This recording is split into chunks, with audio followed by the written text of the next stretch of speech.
berawal sebenarnya dari cerita di warung kopi. Itu penyanyi pelanggaran yang terjadi. Ada temuan, Ya, ada laporan. pasti tantangan dan dinamika itu pasti ada. Yang kami lakukan adalah melakukan uji. Itu bisa menimbulkan gejolak-gejolak. Kata kuncinya di situ.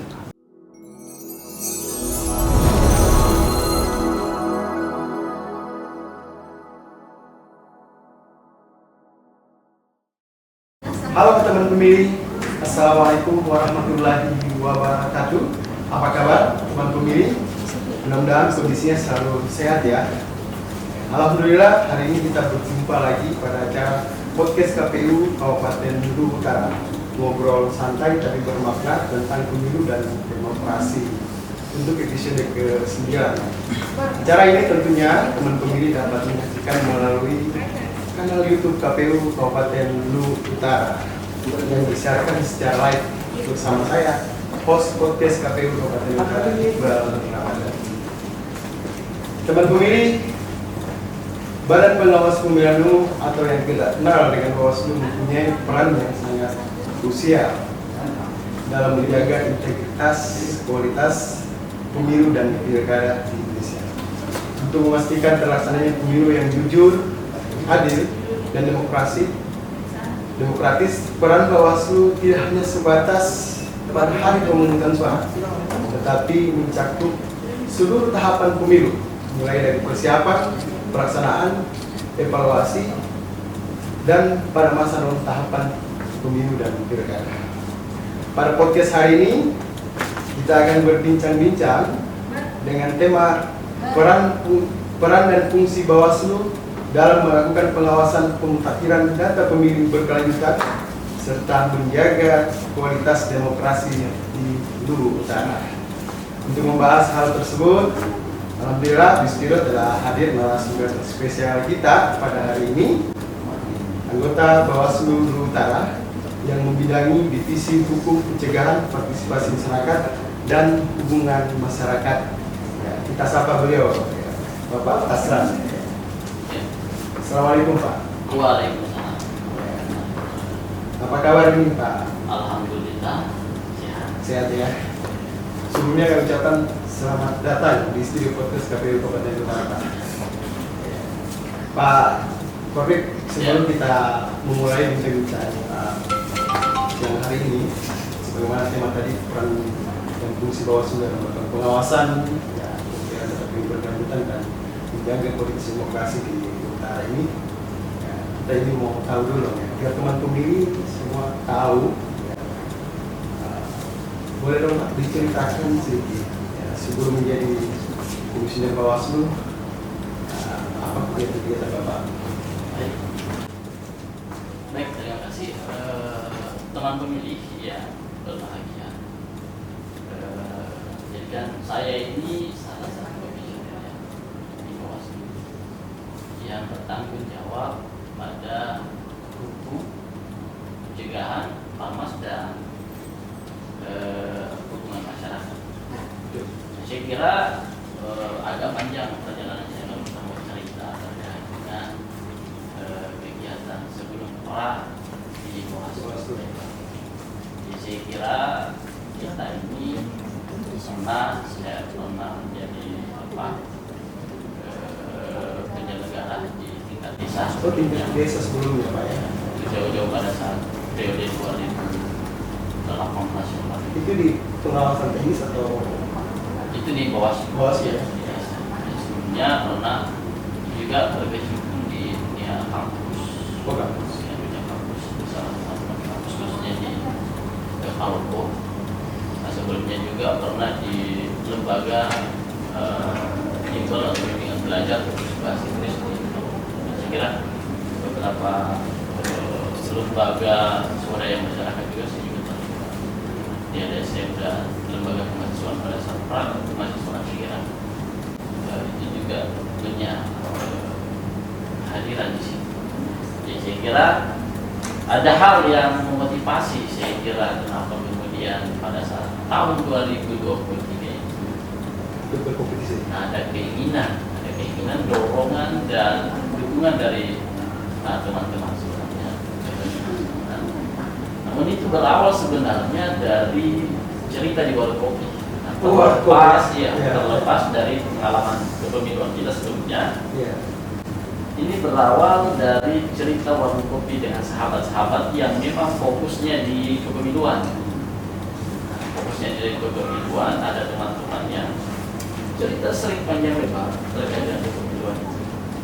Dan tertentulah ini hati dan niat. Wah, coba. Nah, kita punya niat yang lurus, bagaimana khususnya kita di Kabupaten Luwu Utara berupaya semaksimal mungkin menjaga kualitas demokrasi kita. Nah, mestinya kita mesti masuk sebagai Melibatkan diri ya. Nah, selama ini kita tidak ingin hanya menjadi objek atau penonton. Iya. Nah, kita ada keinginan untuk masuk. Dan kita tidak ada kemampuan sebagai peserta. Iya. Kita punya kemampuan sebagai pelaksana. Ya kan beda ya. Artinya kan sebagai pelaksana ini sebenarnya punya tanggung jawab besar. Dalam memastikan seluruh proses tahapan pemilu berjalan dengan baik. Nah, kepercayaan inilah yang yang mesti sudah diamanahkan ke kita yang sudah terpilih. Tapi kita mesti rawat terus-menerus, baik pada saat tahapan maupun pada saat non tahapan. Jadi saya kira begitu cerita singkatnya Pak Iqbal. Ya. Sehingga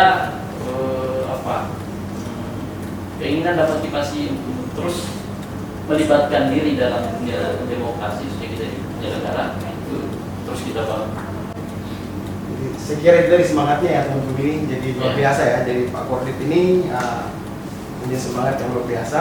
Dia tidak bisa jadi ya, tapi dia menjadi pelaksana ya, bagaimana memastikan bahwa keterlibatan langsung dalam proses pemilu yang ini menjadi ya. Oke Pak Kordit.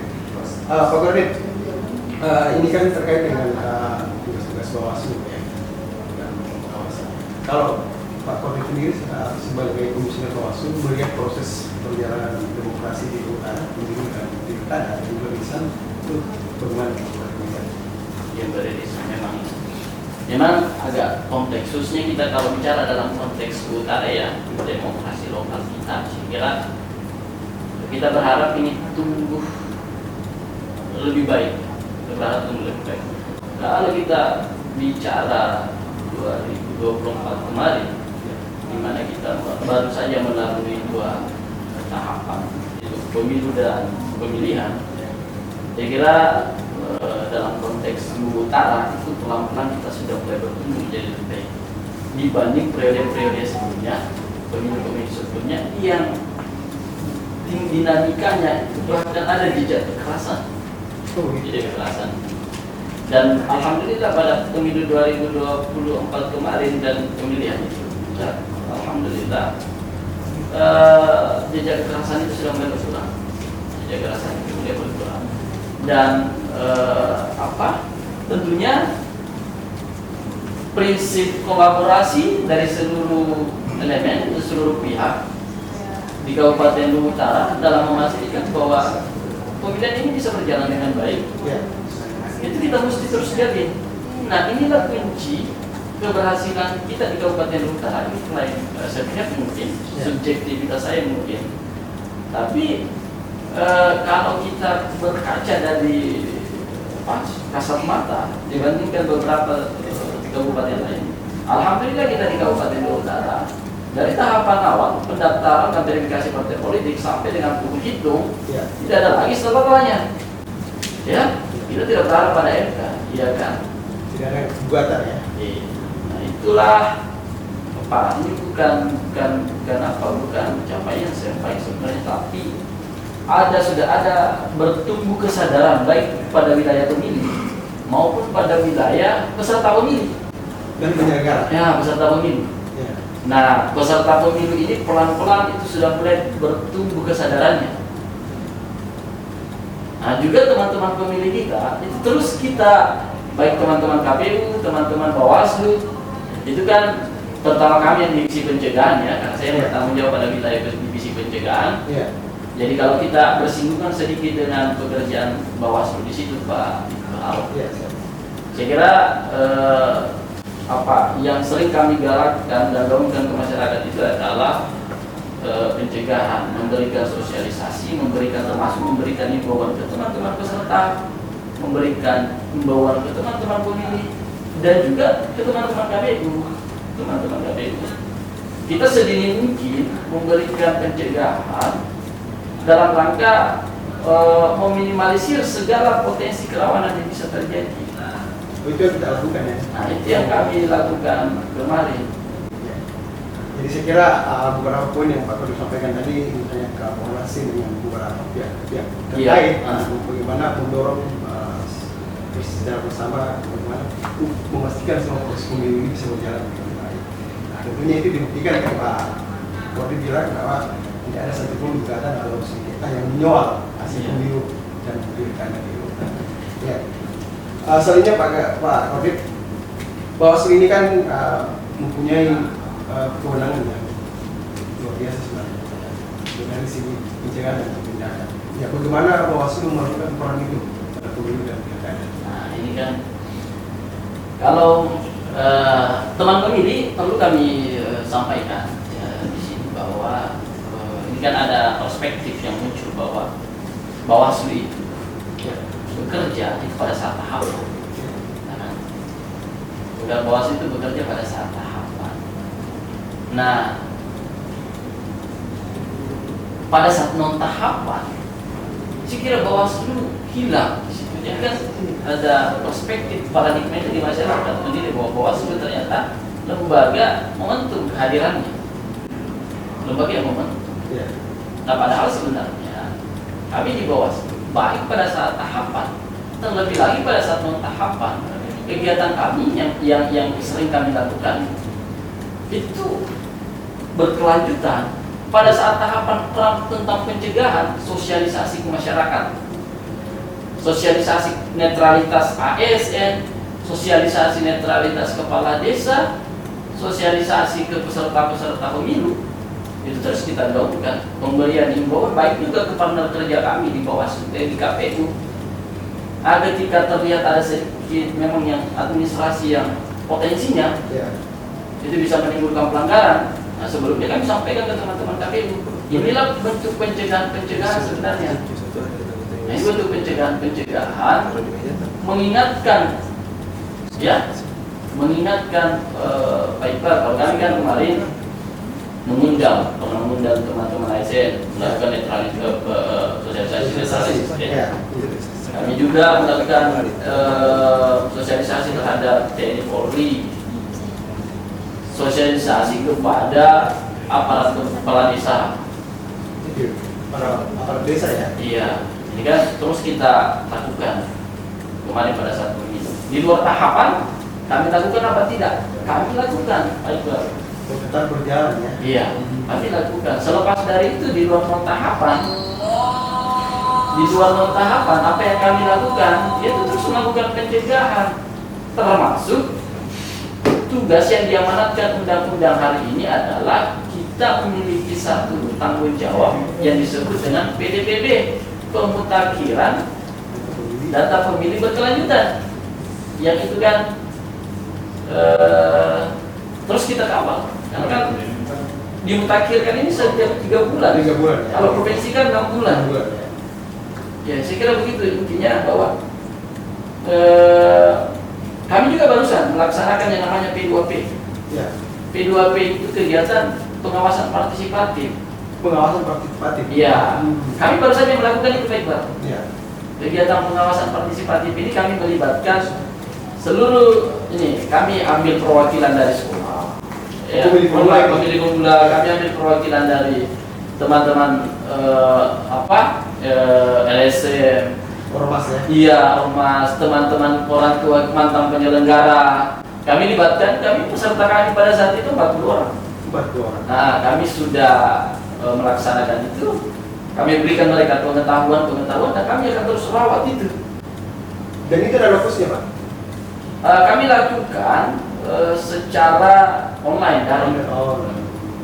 Namun kita berharap pelan kita membangun komunitas-komunitas kecil ini untuk membangun literasi pemilu, paling tidak itu bisa membentuk kesadaran baru, ya, kesadaran baru dalam menghadapi Pemilu 2029. Kalau bicara penindakan bagaimana? Ya. Kalau bicara penindakan pasti, kalau berkaca di 2024 pemilu 2024 pemilihan 2024 kemarin, Iya. itu kami di Bawaslu, ya. Ini agak memang mungkin ini di utara kita ya, kalau kita bicara konteks di utara. Iya. Sekalipun kita berhasil melewati semua proses tahapan dengan baik, namun kami di Bawaslu itu kemarin masih pemilu kita itu masih dicemari beberapa persoalan yang dominan itu netralitas. Kita masih banyak dicemari persoalan netralitas ASN. Itu kami rekomendasikan beberapa orang. Apalagi netralitas aparat kecamatan itu pasti kami juga proses itu. Terlebih kepala desa bahkan kami proses pada saat proses. Nah, itu tadi menarik Pak. Yang Bapak sampaikan tadi terkait dengan pengawasan dalam tiga itu aparatur negara, ASN, aparat desa, bahkan tadi Pak Taufik menjaga bahwa sampai ke TNI Polri. Kira-kira Bawaslu dalam melakukan pengawasan strategi yang Nah, salah satu contohnya termasuk satu yang sudah saya sampaikan tadi itu adalah sosialisasi. Dengan sosialisasi kita lakukan, kemudian teman-teman ASN, TNI Polri, kita berikan mereka beberapa mendudukan perkara tentang bagaimana netralitas itu mestinya. Nah, itu dua. Yang kedua adalah membangun misalnya kerjasama. Kalau kami dengan teman-teman Polri, teman-teman TNI, relasi kami itu sangat inti dengan mereka. Kan hampir dari pada saat proses pemilihan dan pemilu kemarin itu komunikasi kita terus berjalan dengan mereka. Katakan salah satu strategi kami dengan melakukan diri dengan mereka, itu bagian dari strategi. Sebenarnya baik salah satunya bagaimana kita supaya mengakrabkan diri terhadap atau ke semua kelompok-kelompok yang menjadi objek dari pengawasan kita. Jadi itu memudahkan pekerjaan kita sebagai pengawas. Iya, jangan membangun jarak. Karena semakin kita menjauh dengan mereka, semakin berjarak dengan mereka, potensi untuk mereka melakukan pelanggaran itu kita bisa cover. Jadi salah satu strategi yang dilakukan Bawaslu sosialisasi, kedua membangun persuasif secara emosional. Itulah tadi saya katakan. Oke Pak Taufik, saya kira itu tantangannya memang luar biasa ya. Pak Taufik, ini kan Bawaslu ini kan memiliki sangat krusial ya, peran sangat krusial ya. Menjaga integritas kualitas pemilu. Ya. Kira-kira seperti apa peran Bawaslu untuk menjaga terus agar pemilu ini benar-benar berkualitas? Nah inilah terlepas dari apa yang sudah terjadi baiklah, kami ke depan khususnya dalam konteks Bawaslu Kabupaten Utara untuk menyongsong pemilu 2029, kami berusaha semaksimal mungkin per hari ini untuk berusaha menyiapkan satu. Hari ini kan ada satu tahapan, yaitu adalah pemutakhiran data pemilih. Nah, ini yang kami siapkan pertama. Peran kami satu, bagaimana memastikan data yang kemudian akan kita gunakan pada pemilu selanjutnya itu mutakhir, pelan-pelan kita mutakhirkan per hari ini sampai masanya nantinya tiba.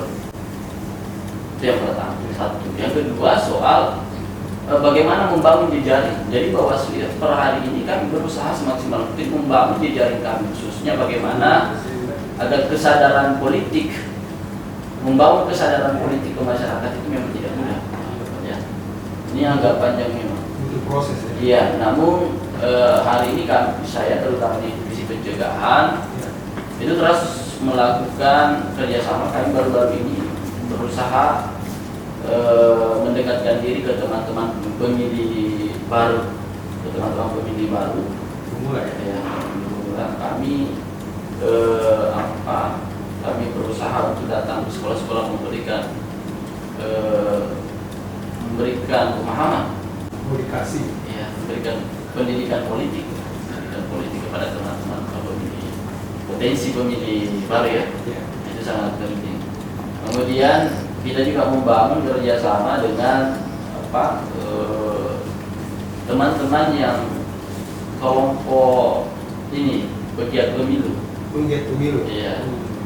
Pegiat pemilu itu terus kita dekatkan diri dengan mereka, termasuk dengan mantan-mantan penyelenggara kemarin. Nah, mantan penyelenggara kemarin itu terus kita bangun komunikasinya dan ciptakan intinya kami berusaha memperbanyak diri lah di bawah ini. Jadi kita ini terus bertumbuh. Paling tidak kalau kita memahami tentang pelanggaran pemilu, ya, dampaknya terhadap lingkungan pasti ada dibanding dengan masyarakat atau pemilih yang tidak memahami. Ini agak repotnya. Apalagi kan kalau dicemari pemilu kita sudah dicemari politik uang. Nah kalau tidak dipersiapkan hari ini, masalah problem itu akan muncul kembali. Akan berdampak di Pasti. pemilu selanjutnya ya. Pasti.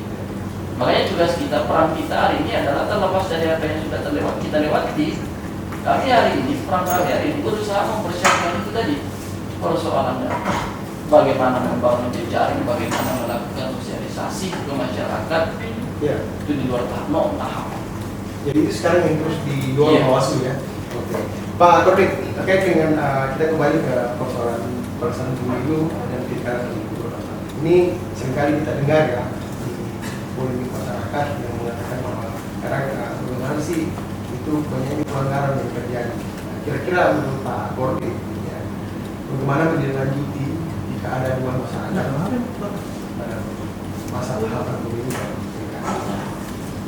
Ini kan tidak bisa kita memang hindari kok. Pintu masuk dalam Bawaslu kan ada temuan, Ya. ada laporan. Selanjutnya dua ini menjadi pintu Bawaslu. Ada temuan, ada laporan. Terkadang juga itu ada yang mengadu. Ya. Ada yang mengadu. Melalui apa? Yang dipertanyakan baik itu kan aduan. Ya, Pak. Aduan itu kan pada saat ini tahapan pemilu kemarin, pemilihan tentang pemilu. Itu hampir kami mendapatkan aduan masyarakat itu di WhatsApp. Ya, bahkan dari WhatsApp Bawaslu, Pak. Facebook Bawaslu juga itu dipenuhi dengan aduan-aduan masyarakat. Nah, kami sebagai Bawaslu diami itu atau tidak? Tentu tidak. Itu tetap ditelusuri. Iya, tapi Bawaslu sebaiknya kan jadikan sebagai informasi awal. Siap.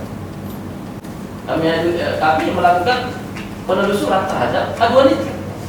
Untuk membuktikan kebenarannya. Iya, kehadiran teman-teman pengawas yang kami di lapangan itu jangan sigap. Kehadiran teman-teman PKD kami di desa itu sangat sigap. Untuk menelusuri. Iya. Nah, memang ada aduan masyarakat yang terbukti. Memang ada kok, betul. Memang betul. Dan kita tidak bisa percaya begitu saja, Pak Iqbal, iya kan? Iya. Nah, kita tidak bisa percaya begitu saja. Artinya kan kita jadikan ini aduan ini sebagai informasi awal, baru kita lakukan penelusuran. Hasil dari penelusuran nanti itu, apakah memang terjadi pelanggaran atau tidak? Nah itu kan butuh proses di lapangan itu. Butuh kajian. Ya, proses di lapangan. Bukti dukungan ya untuk Iya. menguatkan Bawaslu Nah. untuk melakukan penindakan. Iya. Nah, untuk seluruh aduan dari masyarakat ke Bawaslu itu garansi kami jadikan sebagai informasi awal. Dan tidak anti terhadap aduan itu. Semacam kritik tetap. Oh pasti, Pasti ada ya? sebagai lembaga publik ya pastilah baik kita ini tidak anti kritik lah. Oke, Pak Kodik, ini tadi terkait dengan kegaduhan di masyarakat ya, yang Pak Kodik katakan bahwa itu adalah informasi awal kami untuk dasar memasuki ya, untuk penelusuran Ya. atas aduan tersebut. Oh iya, saya punya cerita Pak Iqbal, ini cerita unik. Iya. Nah, saya punya cerita unik, cerita pengalaman kemarin Iya. terkait aduan masyarakat itu. Iya boleh. Aduan masyarakat Terkait itu, dengan pemilih, ya? nah, baik dengan pemilih itu terjadi di tahapan pemutakhiran data pemilih. Di pemilu tapi kan? Pilkada, pemilihan. Pemilihan, ya. Oke. Nah, itu terjadi di tahapan proses pemutakhiran data pemilih. Iya. Di salah satu kecamatan gunung di Seko sana, Iya. baik Pak. ada salah seorang anak kecil, Iya. anak kecil, tapi dia memiliki KTP itu sudah wajib pilih. Secara de jure dan de facto kan berbeda. Berbeda. Nah, maka itu kan ketika diadukan oleh masyarakat persoalan itu kan, oh ini salah ini Iya. Nah langsung kami tindak lanjuti itu, langsung kami arahkan teman-teman pengawas jam kami, kemudian teman-teman PKD kami harus cek memang bahwa secara de facto memang belum bisa memenuhi syarat. Karena di bawah umur. Itu terangnya temuan dan Aduan itu aduan dari masyarakat kemarin itu. Aduan. Dan ditindaklanjuti oleh Kami tindak lanjuti, kami sampaikan ke teman-teman KPU. Ya, tapi sudah diselesaikan ya waktu itu ya. Iya. Oke. Pak Kodir, ini Ya. kan terkait dengan masyarakat. Selanjutnya ini kan Bawaslu ini kan selain mengawasi penyelenggara pemilu, Iya. juga peserta. Kira-kira kalau tim kampanye ini kan luas ya. Iya. Kalau misalnya pemilu itu sangat luas karena mana beberapa partai politik masing-masing punya tim kampanye, beberapa caleg. Nah, kalau di pilkada itu sempit, mungkin paling beberapa calon saja dan tim kampanye. Nah, kira-kira bagaimana strategi Bawaslu dalam melakukan memberikan pencegahan terhadap potensi pelanggaran yang akan terjadi dalam proses pelaksanaan kampanye yang dilakukan oleh partai Ya. kampanye para calon. Boleh Pak dijelaskan kepada Ini kan dari seluruh mungkin tahapan baik pemilu maupun pemilihan. Saya kira kampanye ini yang secara sosial ada memang tinggi tensinya. krusial ya. Iya. Nah di lapangan masing-masing tim Siap. dari kontestan Ya. itu pasti ngotot-ngototan, ya. Namun ada mekanisme kampanye kan, kita sudah pastikan bahwa tidak boleh sembarangan kampanye. Tidak boleh semua kampanye. Kita punya PKPU, teman-teman KPU punya PKPU kampanye, kami juga punya surat edaran bagaimana mengawasi tahap kampanye itu. Kan tempat-tempat pelaksanaan kampanye ini kan ditetapkan KPU. Ya. Jadi teman-teman Bawaslu melakukan pengawasan. Iya. Secara administrasi demikian berjalan Pak Mas. Iya. Hanya saja kan memang apa ya, secara atau emosional dari masing-masing tim sebenarnya ini, sehingga sebenarnya pelanggaran-pelanggaran kampanye itu tidak mesti terjadi. Hanya saja kan karena euforia para kontestan, euforia para tim dari masing-masing kontestan ini, Iya. kan di lapangan ada APK yang dipasang di tempat ini dilaporkan oleh Bawaslu. Nah, ada APK yang misalnya dipasang di tempat yang tidak seharusnya dilaporkan. Iya. Nah itu yang banyak kami tindak lanjuti kemarin, Pak Iqbal. Di pemilu, di pemilihan Pak, antara pasangan calon, namun kami punya sengketa cepat, sengketa acara cepat itu kan diselesaikan saja, dipertemukan para pihak. Iya. Kami pertemukan para pihak di lapangan untuk menindaklanjuti itu masing-masing sepakat, oke sepakat. Untuk yang melanggar memang sepakat untuk dipindahkan, balihonya misalnya, Atau diturunkan. itu. Jadi itu salah satu strategi ya. Bagaimana Pada intinya strategi kami adalah satu Pak Iqbal, yang tadi itu berusaha satu. Nih, teman-teman kita tidak boleh berjarak dengan teman-teman peserta ini. Pada khususnya itu tim-tim tidak boleh berjarak dengan mereka. Tapi data-data tim kampanye itu ada di Bawaslu. Ya, pasti, Mulai dari tingkat desa sampai ke pasti. Karena ini kan yang menjadi sasaran dari pengawasan kita. Kalau di Bawaslu sendiri, Pak Kodir keluarnya seberapa ada nggak pelanggaran yang mungkin pada saat kampanye dilakukan oleh apakah partai politik akan cari secara personal atau Ya, saya mungkin datanya saya kurang ya. detail terkait datanya, tapi pelanggaran itu ada. Bahkan ada juga yang melakukan kampanye itu tanpa memberikan kami pemberitahuan, tanpa memberikan pemberitahuan. Termasuk tidak ada juga, saya kurang paham kalau di teman-teman kepolisian ada pemberitahuan apa tidak. Tapi di kami di Bawaslu ada beberapa, ini pada saat pemilu ya, pemilu 2024 yang lalu, itu dari beberapa tim yang tidak menyampaikan. Tidak menyampaikan sudah pemberitahuan. Kalau secara kewenangan Bawaslu, bagaimana bisa diberhentikan, diubah? Namun kan lagi-lagi kami berusaha secara persuasif memberitahukan kepada mereka bahwa silakan diskusi batas dimana. Tapi pelan-pelan. Ini kan uniknya teman-teman pengawas yang kami dapatkan ini dalam membangun komunikasi di masing-masing kecamatan yang mereka tanggung jawab. Kan tidak pasangan calon. Pasangan calon ini kan untungnya kita di utara itu tidak ada kampanye akbar yang dilakukan oleh masing-masing calon. Jadi kebanyakan calon kemarin itu melakukan kampanye itu door dari malam. Ya kita ini kampanye yang sering dilakukan calon pada saat pemilu 2024 kemarin. Itu saya melihatnya door to door. Malam datang ke rumah, dikumpul orang. Berarti pendekatan yang ya. Jadi saya melihatnya pekerjaan kita itu cuma mengikuti mereka. Ya, pada saat mereka melakukan. Tapi alhamdulillah saya sangat respect terhadap teman-teman LO masing-masing LO atau pasangan calon. Karena mereka aktif memberitahu ke kita di Bawaslu. Kegiatan-kegiatan. Ya, mungkin mereka melakukan sebelumnya. Mereka memberitahukan kemarin, jadi kontestan ini mau melakukan kampanye di tempat ini. Nah, kemudian ini kan soal jarak waktu kan ada, soal waktu dan time masing-masing pasangan calon kan tinggal itu yang kita atur. Nah, kalau misalnya kita melihat bahwa tidak ada potensi pelanggaran di sana, kita laksanakan. Yang menjadi sasaran kami kan jelas baik banget pelanggaran netralitas bisa saja terjadi di tempat ini. Bagaimana kalau misalnya mereka datang ke sebuah desa difasilitasi oleh kepala desa? Itu lagi jadi masalah juga. Nah, inilah yang terjadi di salah satu kecamatan yang kita awasi kemarin. Ya. Karena terbukti salah satu kepala desa itu terbukti melakukan memfasilitasi.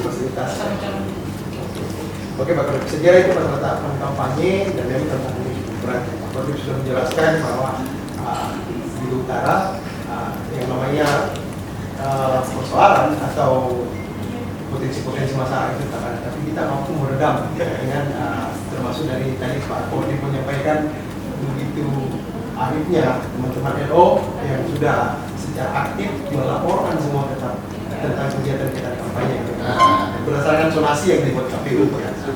Juga Pak Iqbal ya terkait APK ya, kita juga banyak koordinasi di situ ya. Ya. APK itu ya. Karena APK memang ini kan sangat luar biasa ya, apalagi APK ini kan jumlahnya banyak. Saya kira itu menjadi bahan evaluasi bersama dan Bawaslu. Ya, Pak Kodip, ini kan terkait dengan tugas Bawaslu itu banyak hal yang harus itu tidak sesederhana yang kita bayangkan. Pasti tantangan dan dinamika itu pasti ada. Ya. Menurut Pak Kodip, bagaimana menghadapi tantangan baik dari eksternal dan dalam pengawasan? Saya kuncinya membangun komunikasi baik. Kuncinya itu pekerjaan apapun, termasuk kita di Bawaslu dalam melakukan pengawasan terhadap potensi pelanggaran yang terjadi pada saat pemilu dan pemilihan. Satu kuncinya, kita mesti membangun komunikasi. Yang kedua, kita mesti melakukan kolaborasi. Membangun kolaborasi kemana? Kolaborasinya mesti dibangun. Ke teman-teman peserta, ke teman-teman pemilih, ke kelompok-kelompok aktivis. Kemana lagi teman-teman kita di Polri, ASN dan lain sebagainya. Itu kita mesti ajak mereka bersama.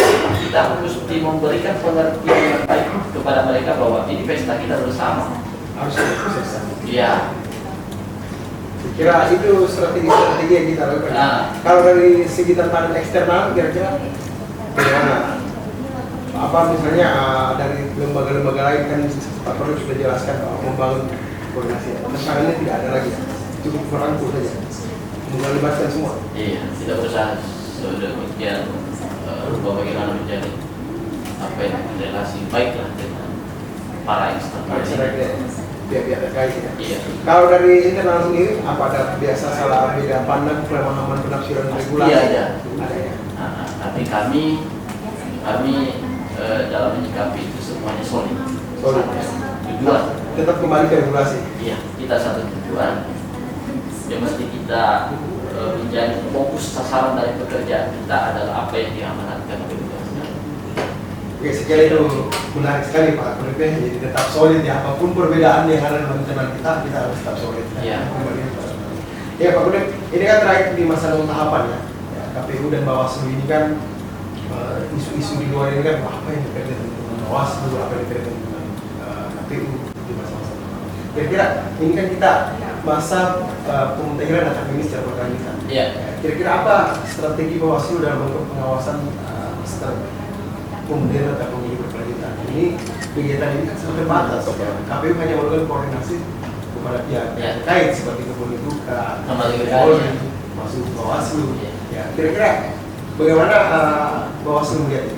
Ya, pemutakhiran data pemilih berkelanjutan, sahabat pemilih, di masa non tahapan ini ada yang laksanakan. Kalau teman-teman KPU melakukan pemutakhiran, kami melakukan proses pengawasan pemutakhiran data pemilih. Nah, otomatis yang kami lakukan adalah bagaimana membangun komunikasi untuk mengkonsolidasi data. Konsolidasi data. Iya, konsolidasi data. Hari terakhir kami di Bawaslu kemarin, minggu kemarin itu membagi tim. Yang kami lakukan adalah melakukan uji petik di lapangan. Maksudnya apa nih? Nah, kami ke desa-desa, Ya. kami ke kecamatan. Karena kan sumber data yang paling dekat dengan fakta itu di sana, Pak Iqbal. Paling dekat dengan masyarakat ya. Iya, fakta tentang data itu ada di sana. Ya. Ada di kecamatan, ada di desa. Maka ke desa, kami ke desa membagi diri, kami ke kecamatan membagi diri. Apa yang kamu pastikan di sana? Nah, itu tadi memperoleh data bagaimana tentang yang meninggal. Itu kan ada di desa, Pak. Berarti Bawaslu memastikan. Iya, kami mesti memastikan itu, dan ketika itu belum tercover sama teman-teman KPU nantinya, belum dikabar oleh teman-teman KPU, ya kan sampaikan ke teman-teman KPU, ya kan. Prosedurnya kan begitu. Ya. Melibatkan diri ya langsung untuk mendorong. Kita ke desa, ambil data, lihat. Nah, misalnya kami di Palembang kemarin, saya kira saya respect sama teman-teman KPU karena ini teman-teman KPU yang ajar. Iya. Nah, kita teman-teman KPU kami di kecamatan, di salah satu kecamatan di perbatasan sana, saya dengan mungkin Pak Kodim data, Iya. itu turun ke lapangan, memastikan kan ada data dulu dari BPSK 3 kalau tidak salah. Iya. Beberapa orang dikatakan sudah meninggal,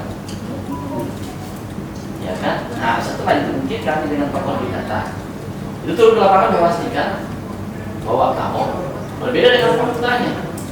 Ternyata begitu. Nah, kami bersama-sama lah dengan Pak Kodim untuk perbaiki data itu, dimasukkan di pleno ke ini nantinya, pleno keempat kayaknya bulan 12 ya. Iya. Kita kan sudah pleno ketiga, triwulan 1, triwulan 2, ya triwulan keempat.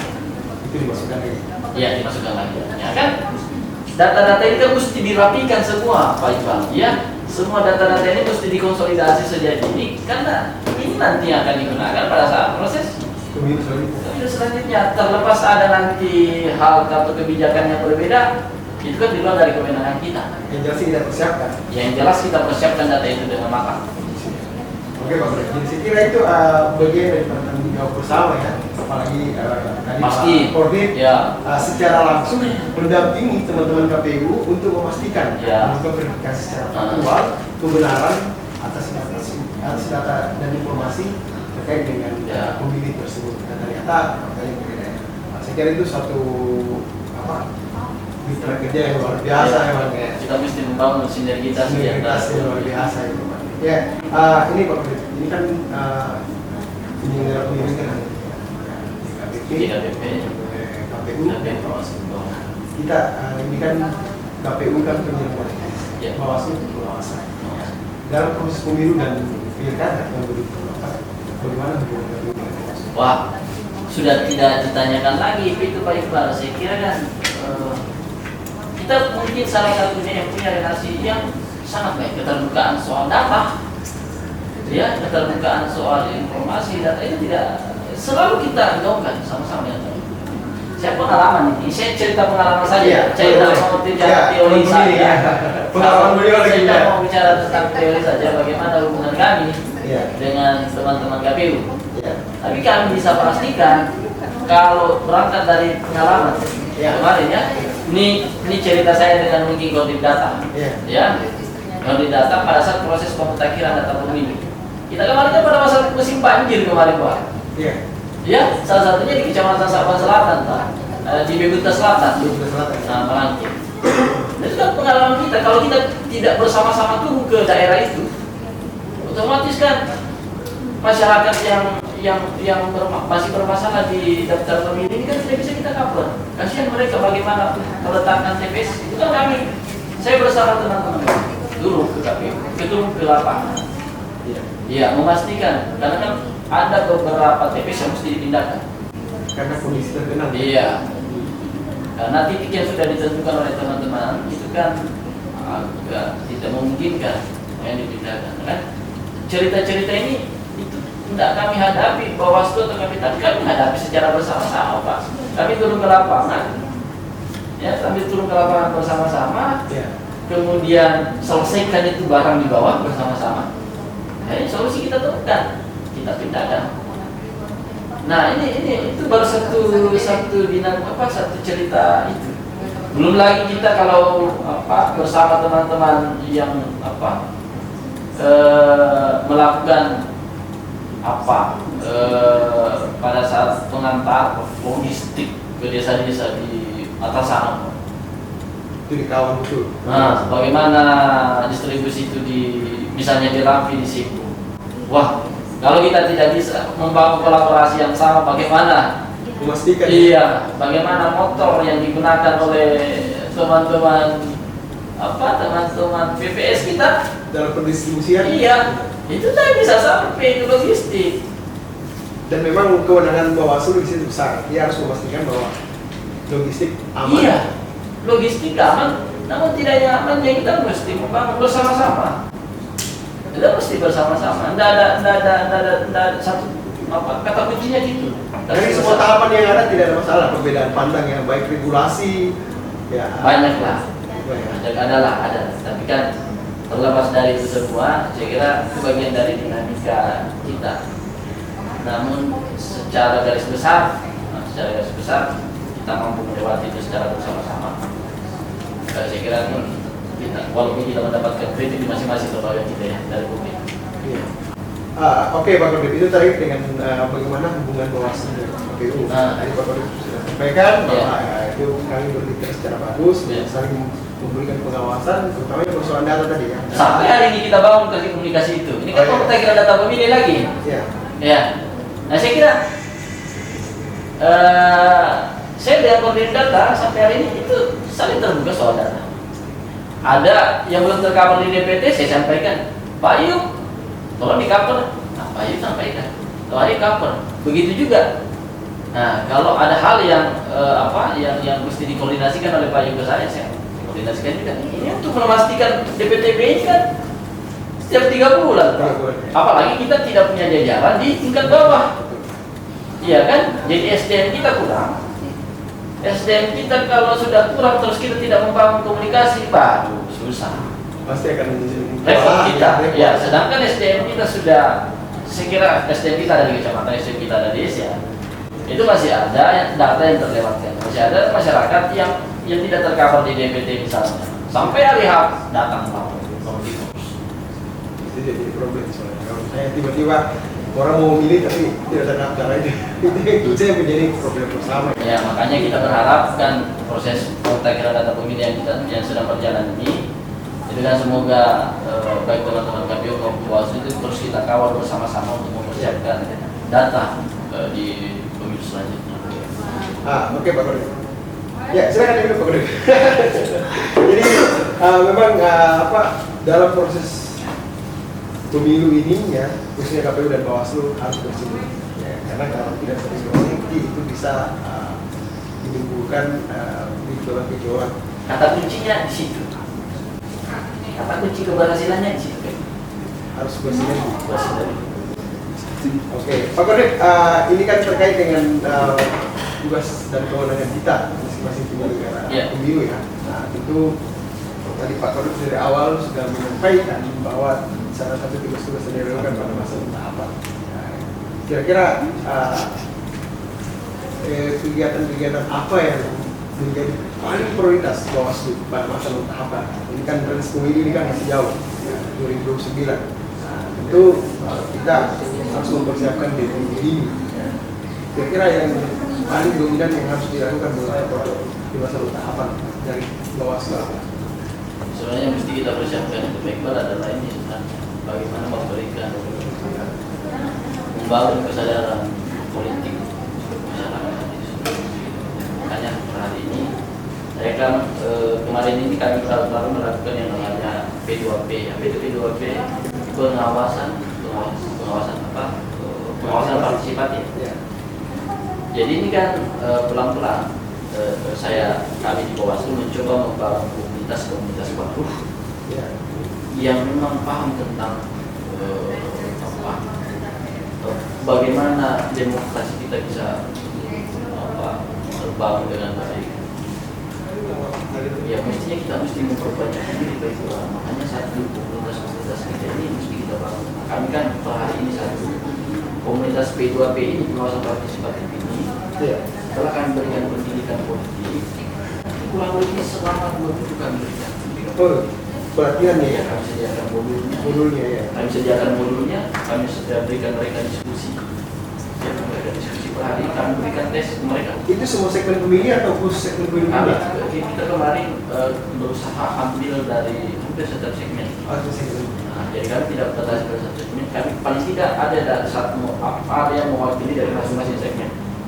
Nah itu ada 40 orang.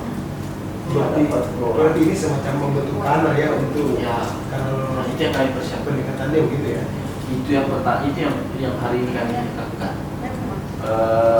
Semoga yang 40 orang ini yang sudah kami kasih itu kan terus kita kawal, bangun komunitasnya, bagaimana kita support mereka untuk membangun kegiatan-kegiatan yang berkaitan politik pemilu yang akan mereka laksanakan itu kita. Nah, selain itu kita akan ciptakan lagi komunitas baru, kita berusaha melakukan menambah lagi di jaringnya. Itu yang kita lakukan. Ini juga kami berencana dalam membangun kerjasama ke beberapa desa. Kami ada keinginan untuk membangun kerjasama dengan teman-teman kita di desa. Pendekatannya itu bagaimana? Kan desa ini kan 173 desa. Tentu Bawaslu tidak bisa mengcover semua. Ya ada mungkin pendekatannya yang membangun di jaringan. Nah ini yang ini yang agak beratnya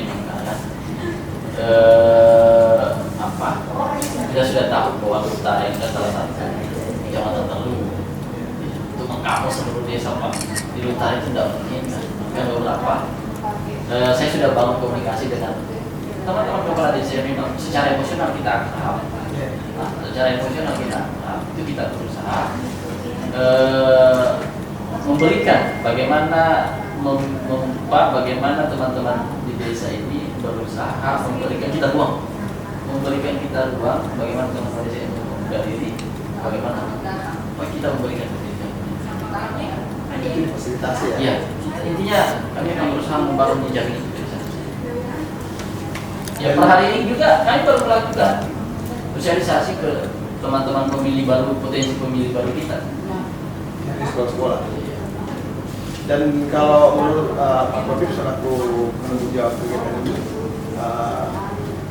yang paling efektif pendekatannya apa? Misalnya desa-desa yang bagaimana yang paling dibutuhkan? Memang memang itu di luar dari kewenangan kita sebenarnya.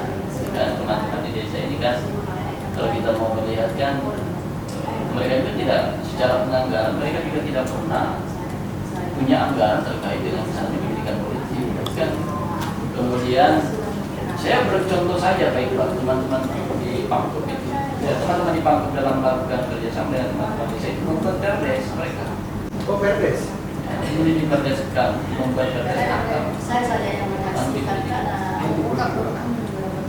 Kalau di utara apa sih bos sudah mulai mendorong? Nah ini pelan-pelan coba kami ramu bagaimana polanya untuk mendekatkan diri dengan teman-teman kita di desa. Ya.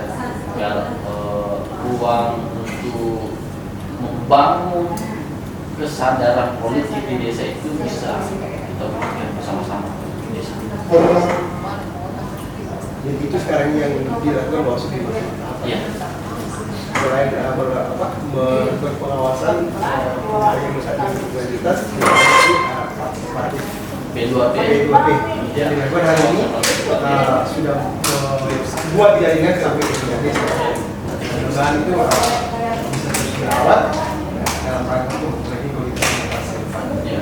Dan salah satu yang menarik yaitu membuat mendorong perdes terkait dengan anti politik uang. Nah, ini kan saya hanya cerita ini dari teman-teman yang sudah ini kan terobosan baru sebenarnya satu inovasi dalam pengawasan yang dilakukan oleh teman-teman itu mendorong. Kalau di utara punya program tersebut. Nah ini juga yang coba kami kita belum pastikan bagaimana idealnya. Namun hari ini kita coba jejaki dulu bagaimana penerimaan teman-teman desa terhadap soal ini. Tentu butuh pendekatan dan sosialisasi yang luas ya. Saya kira itu melibatkan semua pihak, tokoh agama, tokoh untuk sama-sama mendorong. Oke Pak Kodim, Pak Kodim, kita ingin belajar dari dua kegiatan besar, Bumi dan Bumi. Kalau boleh Pak Kodim cerita apa yang perlu dievaluasi?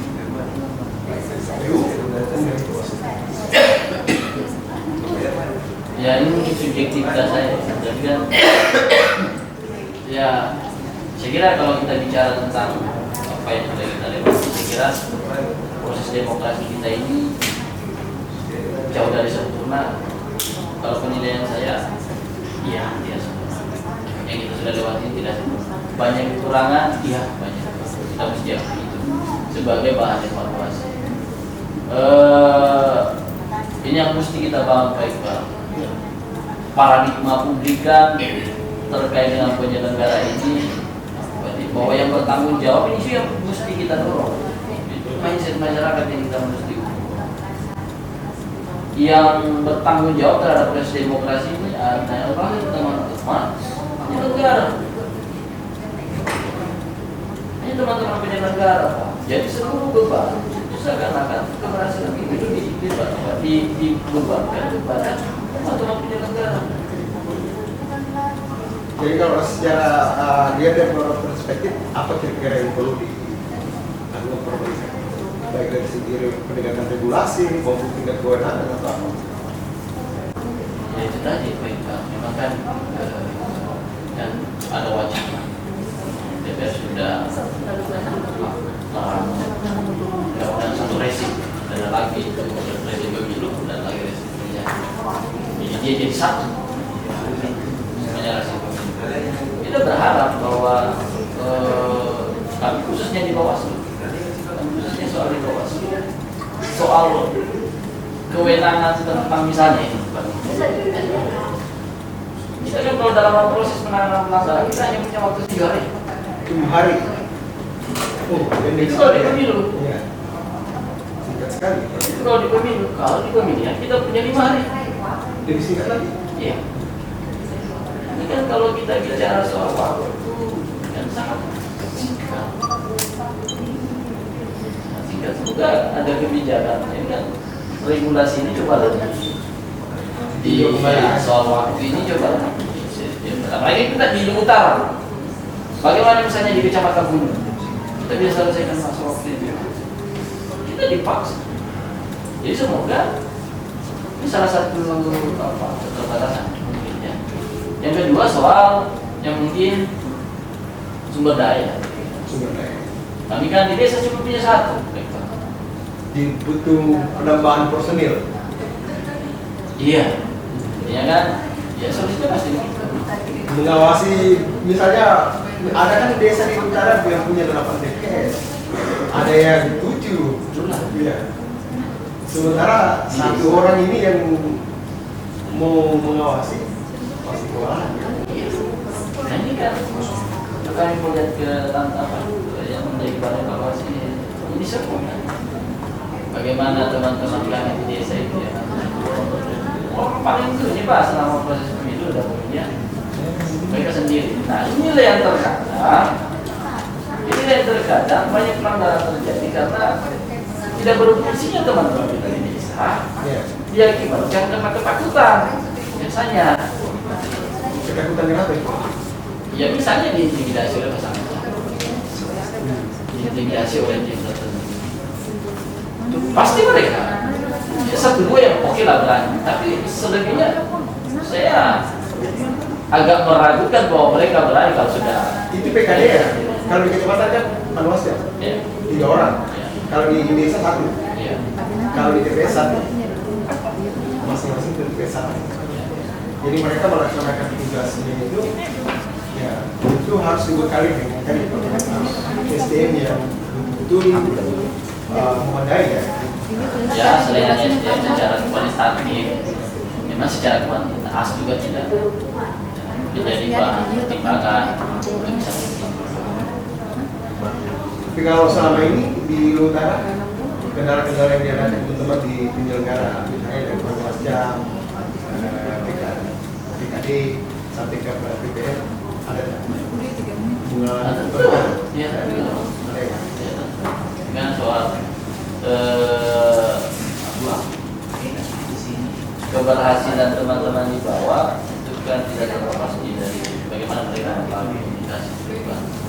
Kira tantangan terlebih lagi yang paling krusial adalah tantangan apa itu tantangan pemilihan, tantangan di pemilihan. Tantangan luar biasa. Iya. Pemilih pilkada ini kan bersentuhan langsung dengan masyarakat kita ya. Itu mereka punya kepentingan, punya keluarga, pendekatan secara personal. Iya, kira-kira bagaimana mau mengawasi politik uang?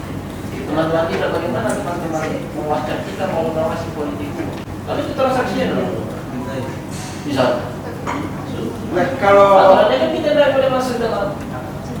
kalau yang ada Pak Akot, kalau tantangannya sendiri bahwa sudah melakukan kaitan politik uang, ya itu pembuktian tantangannya bahwa sudah dalam pembuktian itu. Ya kan di dalam pemilu doangnya ada di unsur itu kan.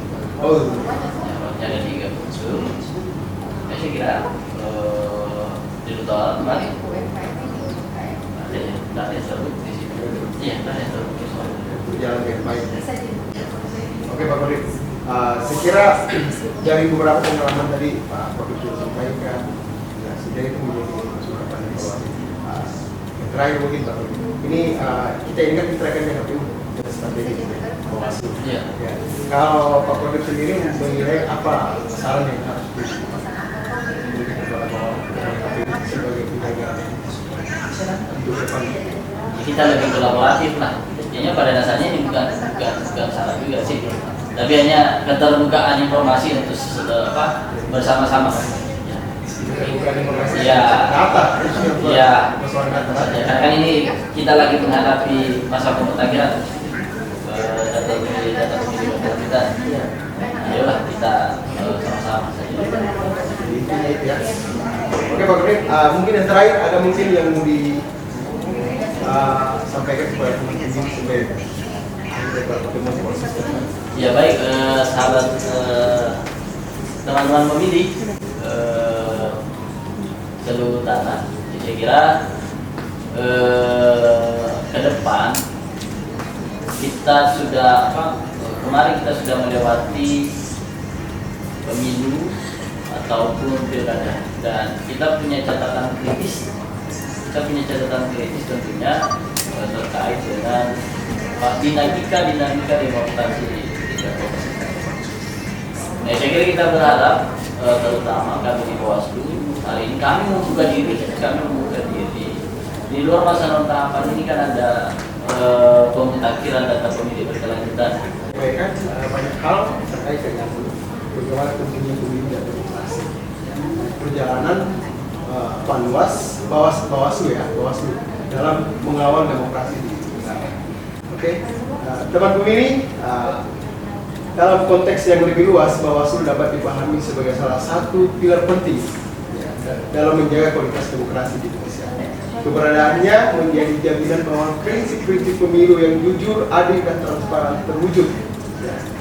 Dengan demikian, Bawaslu tidak hanya sekedar hadir pada saat hari pemungutan suara saja, tetapi bagaimana dia hadir mengawasi dalam semua proses tahapan yang ada di pemilu dan pilkada. Menciptakan pemilu yang cerdas, kritis, serta meningkatkan partisipasi masyarakat dalam pengawasan pemilu. Oke teman-teman, terima kasih. Demikian podcast kita pada siang hari ini. Kami mohon kepada teman pemilih untuk melakukan share, like, dan komen di kanal YouTube KPU Kabupaten Utara. Demikian pemilih, kami berdua undur diri. Nanti kita akan berjumpa di lain waktu dan kesempatan di acara podcast KPU Kabupaten Utara di tema-tema yang berbeda dan narasumber yang berbeda. Oke, terima kasih. Terserang, ya, kita undur diri. Ya. Assalamualaikum warahmatullahi wabarakatuh. Salam pemilih.